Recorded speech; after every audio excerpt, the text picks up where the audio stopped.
Hello everyone, Seth Alchemist here. Thank you very much for tuning in. I truly appreciate your support.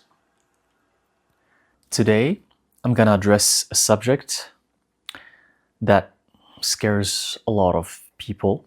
I used to talk about this a few years ago when I started my channel because I have a lot of experience with the paranormal in general, but I prefer not to bring it up all the time because some people do get scared and I don't want to make you run away from certain things because everything has its own timing.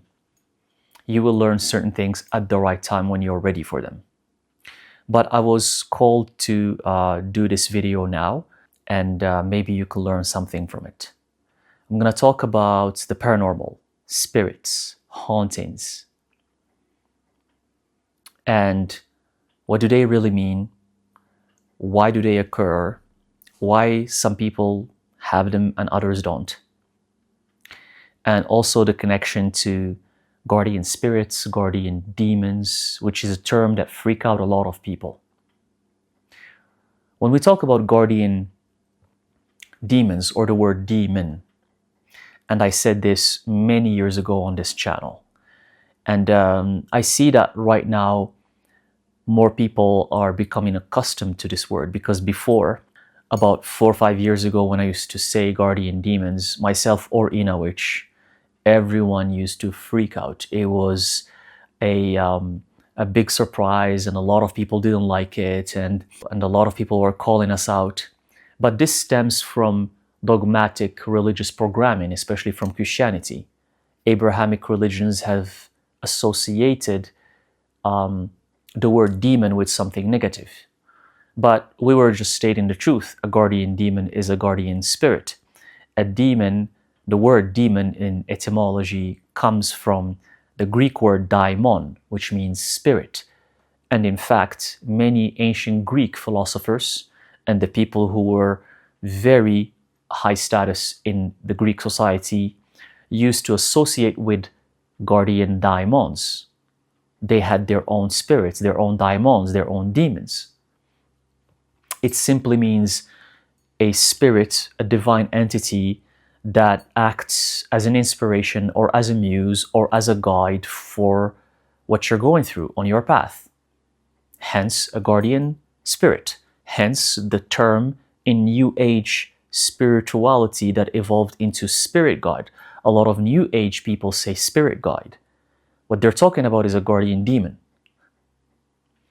And religious people, when they hear the word demon, they just freak out because they're programmed to be fearful when they hear that word, even though most of these people don't have no idea what even a demon is or what a spirit is. They just were told to be scared when they hear the word demon.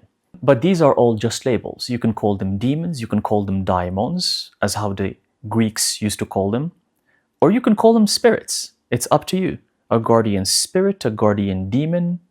If you think a demon is a bad thing, then you're a Christian person, then you're religious. And if you're Christian and if you're religious, you shouldn't watch these things, because this is not a Christian channel. I'm not talking about the Bible and Jesus. This is a channel addressing occult, the unseen. We're not talking religion here. So, with all due respect, if you don't like the word demon, if it freaks you out, you shouldn't watch this. And demons, spirits, just like humans, just like any other beings, there's the good ones and there's the bad ones. There's ones that are malevolent and there's ones that are benevolent. Some of them are neutral. They don't care about humanity or anything else because they're neutral. Some of them like to help humans, they're connected to humans. And some of them, they don't like humans and they want to harm humans. It's as simple as that. Because in humanity itself, you find that pattern. Some humans are malevolent. Some humans are benevolent. It's the same thing. But the Muslims get this the most. In Islam, there's a lot of things that are more clarified compared to the other two Abrahamic religions. Islam talks about the jinn. What are the jinn? They are spirits. There are demons. There are daimons. But Islam stated, the Quran from Islam stated that the jinns, just like humans, there are the good ones and there are the bad ones. That's it. That's all there is to it. And they have their own dimension, their own ways of living, their own customs, their own cultures, meaning that they have their own world where they come from. And that's all there is to it. There's the good ones and there's the bad ones. So fearing a concept just because a religion told you to do so is an idiotic thing. It doesn't make any sense. You should use your mind before you believe in something. And spirits, even within themselves, there's different kinds of spirits, different kinds of entities. And some of them get along, some of them don't get along. Some of them have fights and arguments with each other. Some of them are friends. It's just like what we experience on this 3D plane with humanity, with the different races. Some get along, some don't get along, some are in wars. For spirits and entities, it's the exact same thing. And why do some people resonate with these guardians, with these spirits, and others don't? Because maybe in one of your past life, you were a spirit, you were a demon. You think that reincarnation just happens as a human being only? No. You could have been a demon in your past life. In Buddhism and Hinduism, they talk about the devas and the asuras. The devas are gods and goddesses, divine beings. The asuras are also divine beings that hold a lot of anger. Some translated them to be the demons that people talk about. But the point that people miss is that they're still divine beings. They're demons, but they're divine, meaning that they're higher than human beings. But they're basically just a different kind of beings who tend to hold a lot of anger. They can't control their emotions, but they are protectors. They are benevolent. They have protected a lot of gods and goddesses in the past, including Shiva and Vishnu. What do you think Garuda is? Garuda is a type of demon. And he was the companion of Vishnu all the time. Vishnu used to ride Garuda and fly all around the world. Because these spirits, these entities, they have a lot of abilities that we don't understand. They can show up whenever they want. They can appear as a human if they want to. They can appear as an animal if they want to. They can appear as a dog, or they can appear as a cat, or they can appear as an old man or as a little girl and disappear when they want to. Some of them would want to harm you. They feed on your fear, which I'm coming to. I'm going to elaborate on that. And some of them will want to help you. And they will appear to you in the form that is convenient for that situation in order to help you. Is it a man or a woman or animal or a bird or whatever it is? But they will help you. So first things first, get rid of this idea that you need to be scared. Before you can hear what I'm about to say, you have to get rid of this fear attached to the word demon or spirit. If you have this fear out of the way, let's talk about the serious stuff. And one thing actually I want to add, in Mesopotamia, they also believed in guardian demons. People used to have in their homes statues of these deities that looked like demons that protected the home. One of the main popular Mesopotamian demon deity is Pazuzu. But of course, Pazuzu was taken by Hollywood. Hollywood takes everything and makes it into fear. Again, every time when I talk about systems of control, that's what I mean. You know, when I say systems of control, societal control, That's what I mean. I mean entertainment, movies, social media, what you're fed with the trends and with the movies and with the songs. And they want to scare you of certain things. Let's take the example of Hollywood. So many concepts that Hollywood has taken over the years and made them so scary, so scary. And if you dig the origin of that concept, you find that it's actually the opposite. Pazuzu was a demon that protected people in Mesopotamia. But now it's shown in this stupid movie that it's a demon that haunts people or possesses them. Stupidity on stupidity. And the normal average people, they buy into that so much. They want to believe it so much because they're programmed to believe anything they're told to. That's why I'm telling you, programming is very dangerous.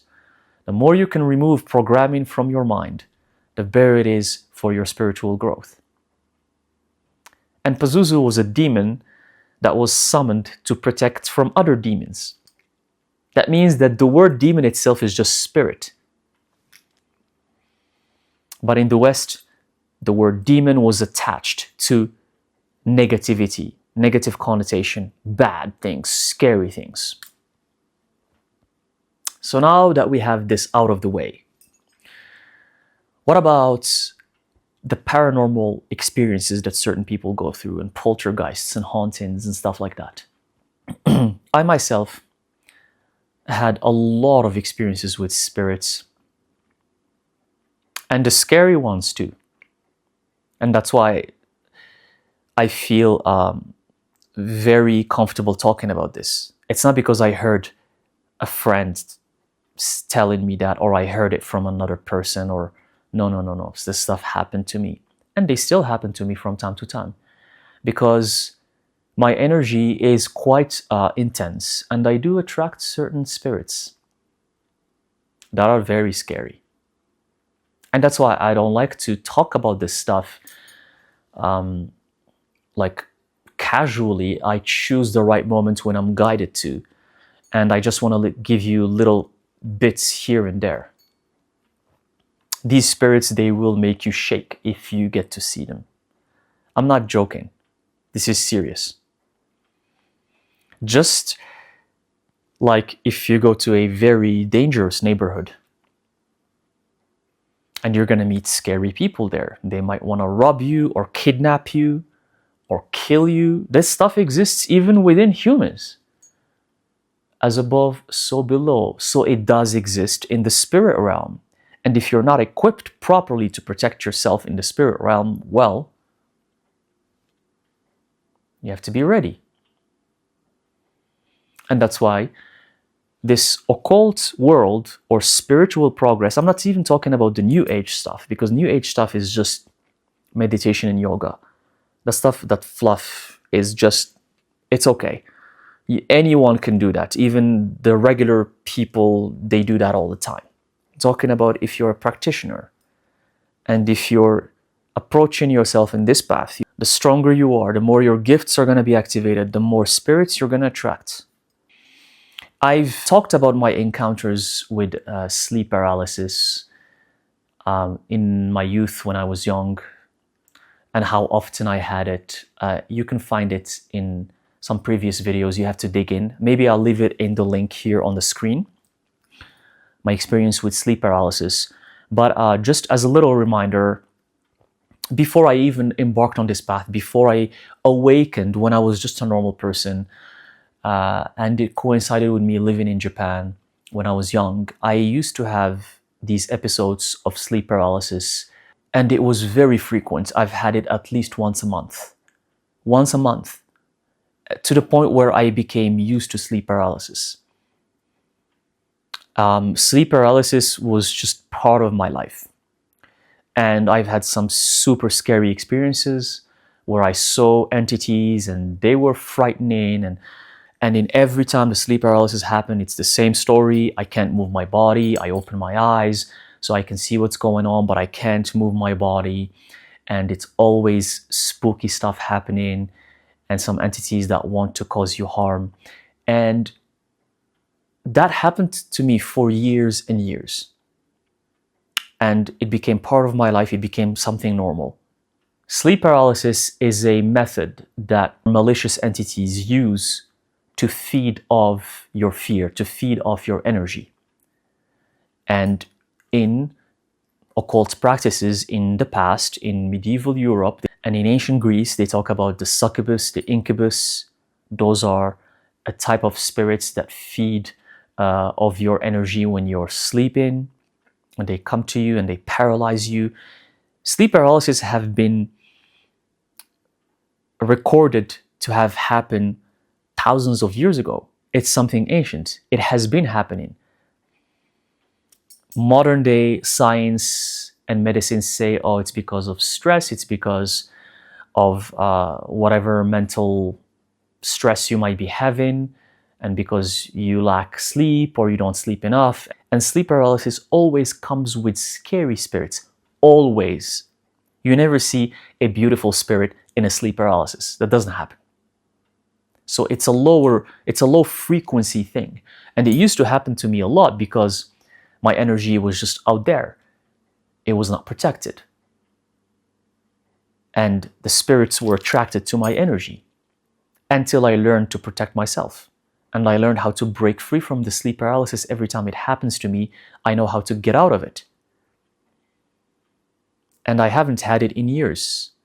I haven't had it in a very, very, very, very long time.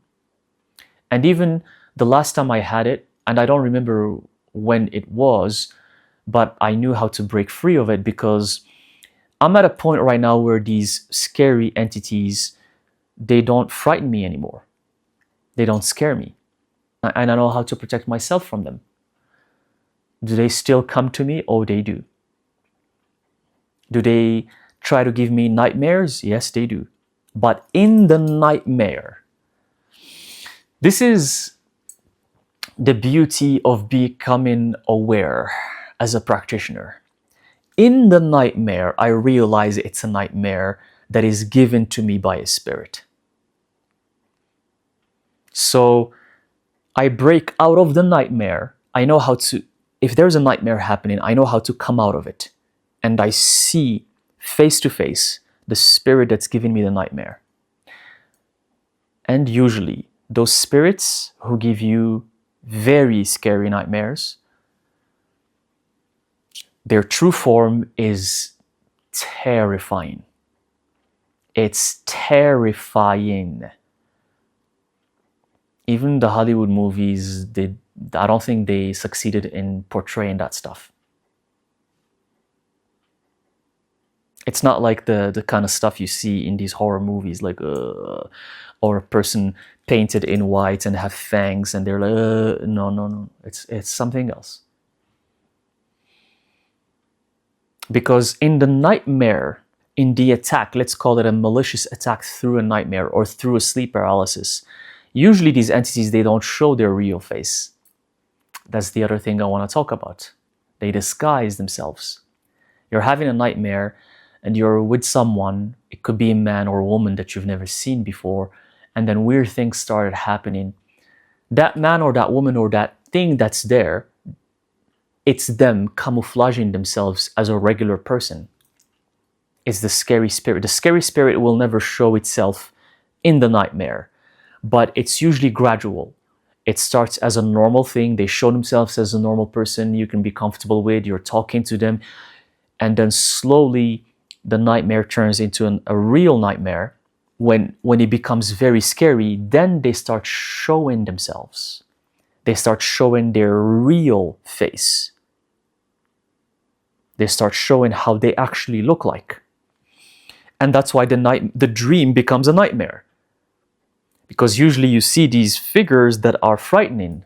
But then for me, in the nightmare, when that happens, I catch it. I catch that it's a nightmare when I see the entity. And I start already doing what I'm supposed to do to protect myself.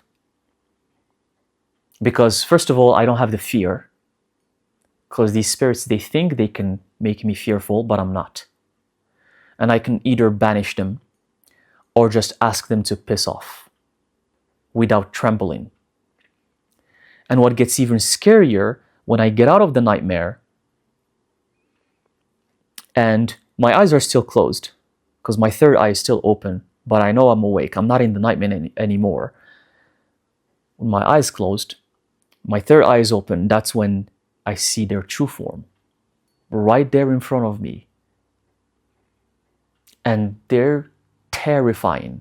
The looks, if that stuff existed on Earth, humans could not take that.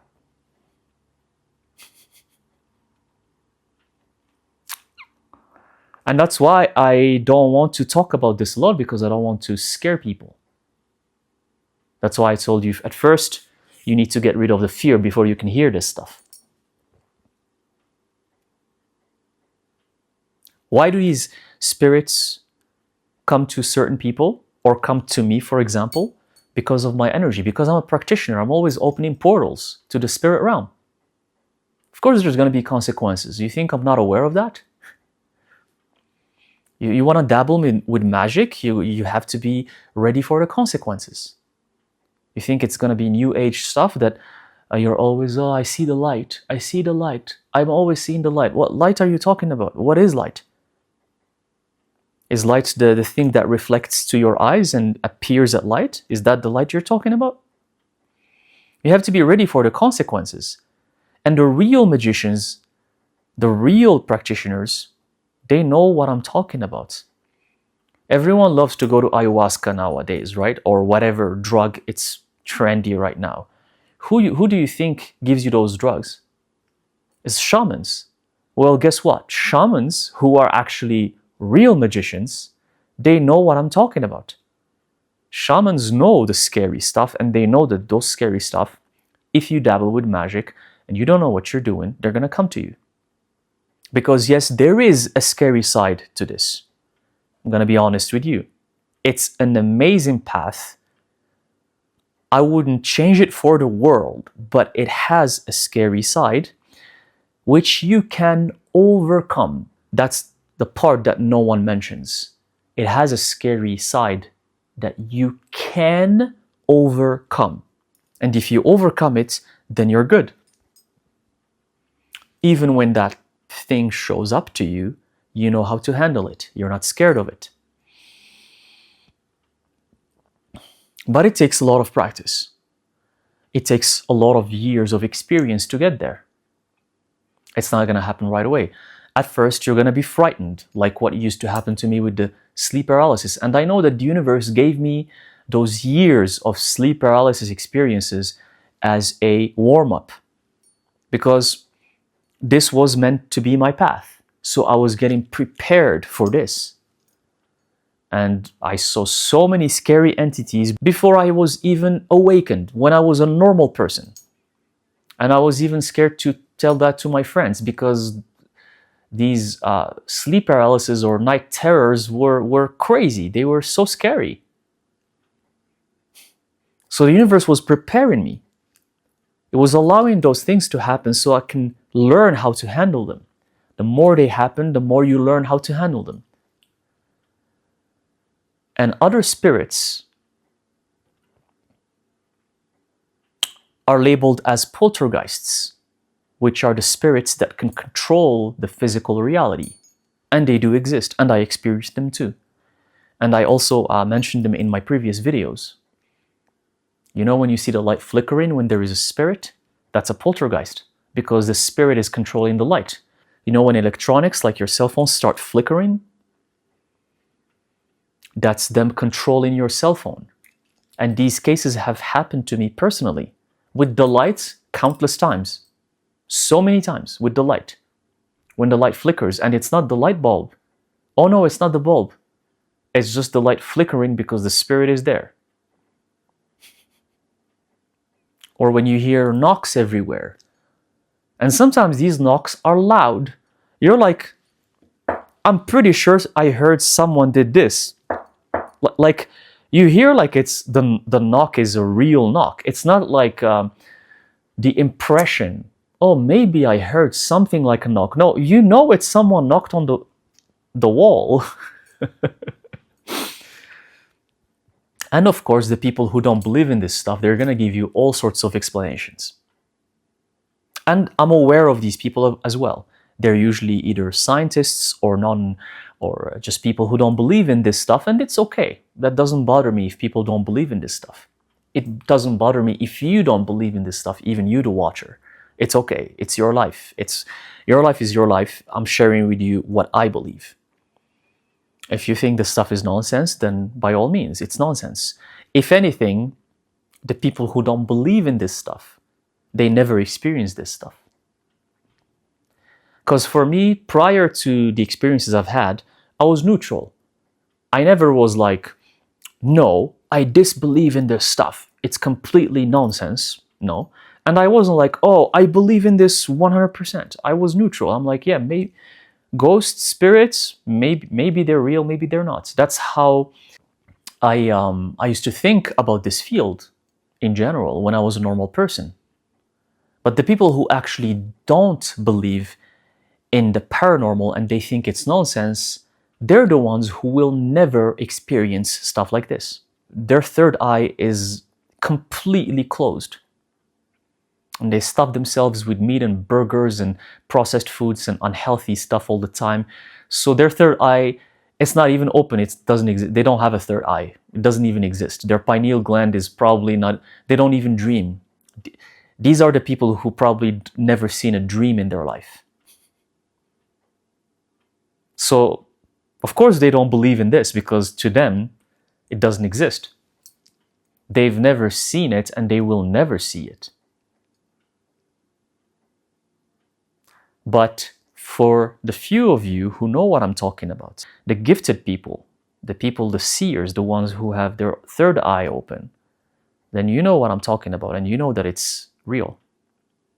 And poltergeists, they show up when they want to get your attention for their presence. They want to impose their presence to you because they know you're gifted. They know you can sense them and see them, and they want to show their presence. So they are gonna move something on your table or in your kitchen, and they're gonna catch your attention because they want acknowledgement. Spirits, not all of them are smart. They're like humans. A lot of them are actually stupid. A lot of them are childish. Just like humans, they have different personalities. And some of them, like humans, they want validation and acknowledgement. And in order to gain that validation and acknowledgement from you, well, they're gonna do whatever they can to catch your attention. They're gonna pass through you and make you shiver like you've never shivered in your life until you feel like you're gonna faint. You can't even walk anymore. But that's a little bit advanced because you can only feel that if you get to a certain level of practicing and a certain level of openness. The first time a spirit passed through me, I couldn't walk. I was frozen. Like I felt like that's it. My legs were gonna just give in. I couldn't walk. That's the first time it happened. But then I got used to it. And now when it happens every now and then, it doesn't affect me. I know it. But every time it happens, I just take a deep breath and I continue walking. Because I know the spirit just passed through me, or it touched me, or it tried to touch me. So there's many levels to this. The more you're asleep, the less you're gonna feel this stuff. The spirit can pass through you, but if you just stuffed your stomach with a burger, beer, fries, and grilled stuff and oily stuff, even if 10 spirits pass through you, you're not gonna feel them. You're not gonna feel them. Which brings me to possessions. The serious stuff. The scary, actual scary stuff. Can someone be possessed? Yes or no? The true answer, and if you're not ready to hear this, you can just change the video, go somewhere else, don't watch this. The true answer is that yes, you can be possessed. But it has a lot of elements. It has a lot of conditions before one can be possessed. That's, again, the second part that no one talks about. The short answer is yes, you can be possessed. But there's a lot of conditions that have to be in place before a spirit can actually possess you. First of all, you have to be in such a level of depression and misery and negativity. Like what I talked about, the unhealthy people. Because the people who stuff themselves with unhealthy food, they're probably vibrating on a very low frequency. So you don't feel the malicious spirit. You're depressed, you're miserable, you eat unhealthy, you don't take care of yourself. It's the perfect house. Your body becomes the perfect house for that spirit to take control over it. And the dangerous part is that you are not gonna even know it. Because as I have mentioned, your pineal gland, your third eye, not only it's closed, it doesn't even exist, it's not even there. So this spirit can do whatever it wants with you, whatever it wants. And a lot of people who commit murders, who are psychopaths, who are serial killers, you hear sometimes people who do things that are hard to imagine, crimes that are hard to imagine, right? You hear that sometimes. Well, many of these criminals, they did that because they were possessed. It was not them. But again, before you can hit that level, you really have to be a crappy human being. You have to be like at such a low level. You're always negative, you're always angry, you're always depressed, you only focus on the negative side of things, you're always complaining, you eat unhealthy all the time, you only eat processed foods. You're a nasty human, you're not kind, you're not nice. You hate nature, you hate people, everything in your life is attached to hate. And you're always vibrating on a lower frequency. You probably have a lot of addictions. You're addicted to alcohol, to drinking, to smoking, to drugs. Then those are the conditions for a nasty spirit to come and control you. And yes, they can control you if you're at that level, because at that level you don't even know who you are. You can't control yourself. So of course someone else can control you. A human can control you, let alone a powerful spirit that's supernatural.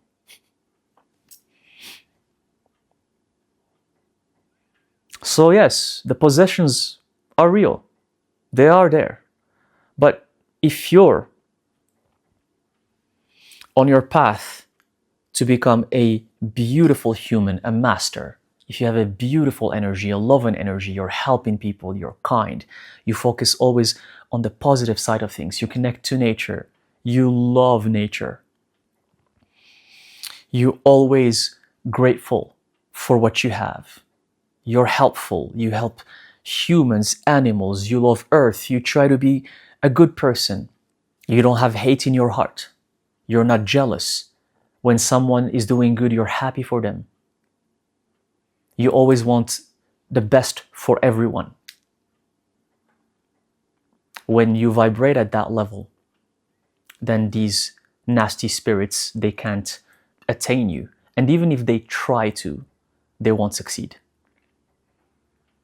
What they're gonna do is try to scare you through maybe sleep paralysis or through nightmares or something like that. Because when you're at that level, you have a very strong energy. And that's, again, the counterpart. It's kind of, as I mentioned earlier, the consequence. when you have a strong energy, you're always opening portals, you're always channeling messages, you're gonna become prominent for all kinds of spirits, the good and the bad.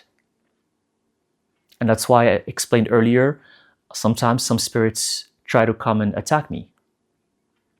Because when you're active, they're gonna see that you're there and they're gonna come to you.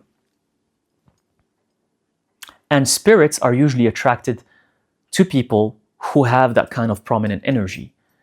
That's why they don't go to normal people, because there's nothing they can gain from normal people, except from if they want to possess someone who's really at the bottom, like what I just explained.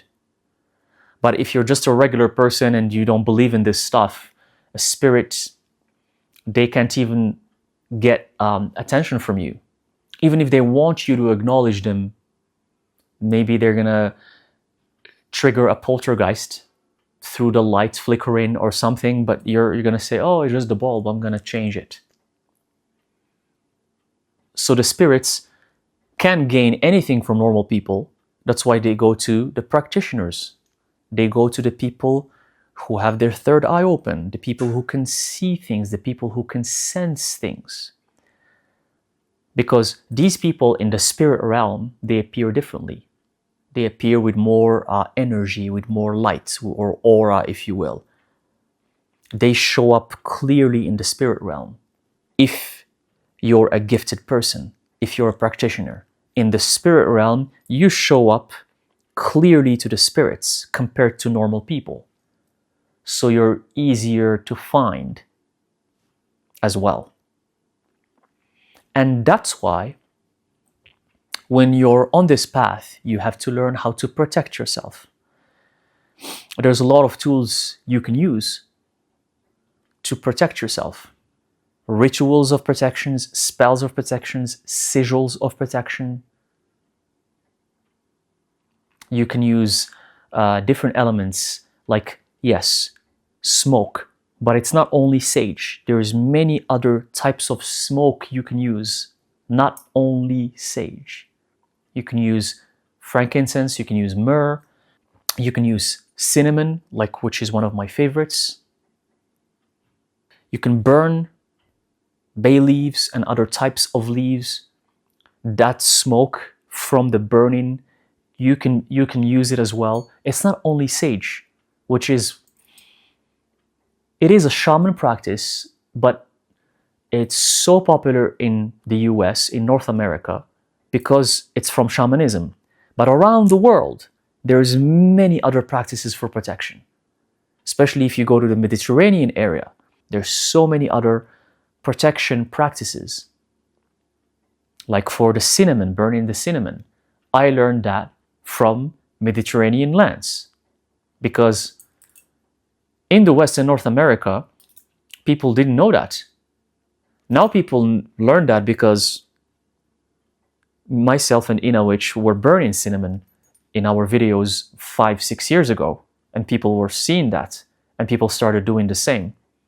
I'm talking about people in America. But if you're from the Mediterranean area, from Greece, from Turkey, from Italy, from Spain, you probably know that. Because each country has its own practice. You go to the East, it's a different thing. They burn different things. So do your research and pick the tool that works the best for you. If it's sage, sure. But if sage doesn't resonate with you, there's many other tools. In addition to this, the number one thing you can use for protection against malicious spirits that try to annoy you or cause you harm or give you sleep paralysis or nightmares is your own energy. You really have to get rid of your fear.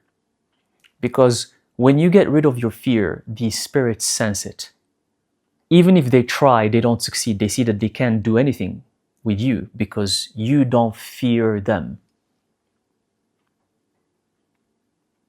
Because what are they going to feed off? You don't fear them. There is no fear. You don't exhibit any fear, so there's nothing for them to gain. Because what they're looking after from you is your fear. So you have to train yourself as a practitioner, as a gifted person, to not be scared of any entity, which is a hard thing. Because as I have mentioned, some of these entities, some, not all of them, are terrifying. And their energies are strong. And that's the other thing too. If your energy is not strong enough, and you end up attracting a stronger spirit than yourself, well, their energy is going to beat yours, and you're going to be scared. Everything I'm sharing with you is based on my experience. It's not things I read in books, my dear friends, like what many others are sharing on YouTube. I didn't read this stuff in books. It's my own experience. Sometimes the spirits are going to be more powerful than you, and you're going to get frightened, and you have to work with it. And that's how you become stronger and stronger and stronger the more you experience these things. And some spirits are going to be weaker than you. They're going to be also malicious spirits, but weaker than you. And you're going to know them, and you can get rid of them very easily. Either by saying a mantra or a spell, or using a sigil in your mind, in your third eye, as it's happening, as you're seeing them. Or it could be through just one word. Along the beginning of my journey with certain spirits, they were not very, very strong. They were still kind of weak, but they were trying to scare me. I could banish them through just one word. And words are vibrations, and vibrations are spells, which is leave. You are not welcome here. Try it. If you have this experience, try it. But it might not work with a strong spirit. It might work with a weak spirit. Try it. If you see this spirit and you sense that it's there in your dreams or sleep paralysis or in any case scenario, you can say with a very assertive voice, assertive, confidence, no fear.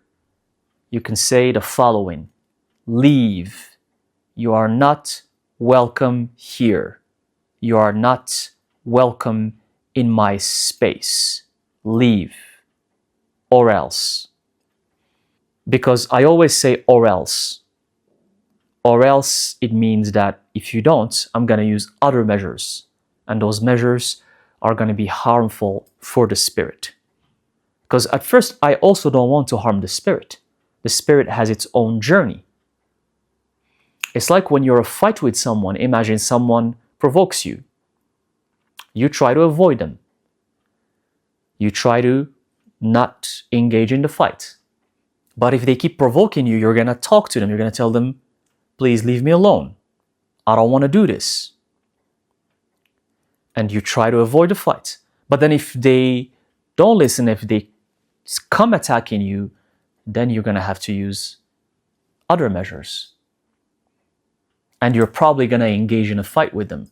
But try to not engage in a fight with them as much as possible. As much as possible. But if they are persistent, no matter how much you try to avoid the fight, then you're going to have to engage in the fight. With spirits, it's like that too. So there are different techniques and different ways, and you can develop your own way. For me, I developed my own ways of banishing the spirits. And it came to me. The universe helped me develop my own way that I do in the spirit realm. I can do it through a spell combined with a ritual, but I can do it also in the spirit realm while I'm in the nightmare or in the sleep paralysis. And it is based on sigils, because sigils are my main tool. I love them. They're the best tool I work with. They're parts of my soul. The sacred geometry that I use is just embedded with who I am. So I use it as my power. For some other people, it's going to be different tools. It's going to be maybe your energy or your mantras are going to work better. Or maybe you use physical tools. For you, it's more physical stuff. So for each person, it's going to be different how you combat or get rid of these spirits. But you have to find your own way that works best for you. Because what works best for me is not going to necessarily work best for you. It can, but it also cannot. So it depends. In this video, I mentioned the bad spirits. I didn't mention the good spirits because good spirits are good. They're there to help you. And similarly, you're going to feel their presence. They feel good. They feel peaceful. And good spirits will never scare you. Good spirits are never going to try to frighten you.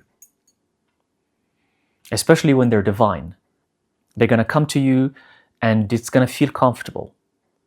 And that also happened to me, and I'm speaking from experience. And it's usually in a dream. And the dream is crystal clear. You feel like it's reality. And in that dream, you feel so happy. You feel like you're in heaven. And then there's that spirit that is talking to you. It's telling you that everything is going to be okay. It's supporting you. It's telling you, don't worry, you're doing the right thing. So the opposite is there too. It could be an ancestor. It could be a spirit from divine realms of existence. It could be someone that cares for you and wants you to do good. And when you have those beautiful dreams, you're going to know them. You're going to know that they're spirits who are trying to help you. And by the way, these things that I mentioned apply to spirits that live in your home as well. Ghosts, entities that live in your home, it's the same story. The good ones, you're going to feel their good energy. You're going to feel that they like you, that they want to help you, that they support you. And if it's a malicious spirit, if it's a bad spirit that wants to harm you, you're going to feel it too. Again, I'm talking to the gifted people who are awakened, who can feel these things. Normal people will feel nothing. Even if there's 1,000 spirits around, they're not going to feel a goddamn thing. So for the gifted people, if there is a malicious spirit in your home, you're going to feel it. You're going to know it. And bad things are going to start to happen in your home. Like you might stub your toe, or you might cut your finger, maybe when you're cooking with the knife, or maybe your painting or mirror, they're going to fall off the wall randomly and startle you. A lot of things are going to start happening, and these are poltergeists. And you're going to feel that whatever happened gave you the ick. It gave you some bad feeling. It comes with a feeling. For example, if a painting falls off the wall, it could be normal, and you're not going to feel anything. It's like, oh, okay, well, maybe it just happened because the screw is not secured properly. Or when it happens, it comes with a feeling of disgust. You're like, why am I feeling so disgusted even though the painting just fell off the wall? It's because the malicious spirit caused that. And you're going to feel shivers too. You're in a hot summer day. It's super hot outside, but you're going to feel the shivers.